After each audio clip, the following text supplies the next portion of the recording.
Hi, I'm Heather with WTI. Are you like me and keep your pot holders just way too long so that they're nasty looking? Not anymore. Really easy to just get a new set. These silicone pot holders I use to get hot things out of the oven, for one, but also to set items on my countertop and on my table. And bonus, this one is super floppy. That's what I'm gonna call it. But it's really easy to grip your stuff coming out of the oven.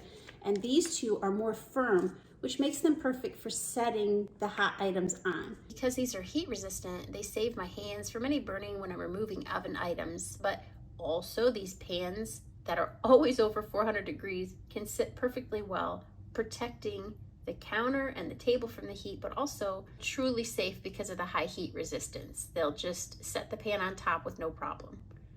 This is a huge aid for me in the kitchen and in serving. As if that's not enough, they also occasionally, let's be honest, they always assist me in the struggle to open a sealed jar.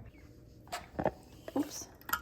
In a pinch, when I have to wash a glass, they also help drying to be complete for that glass, and then they catch the extra water drips as well. The best thing about food grade silicone material is that it won't mold or stain or absorb any odors, which is a lot more than can be said for the ones I've just tossed. Protect your table, protect your countertop, protect your hands, and by all means, throw away the old nasty ones that no one wants to see when you're cooking. That's my point of view.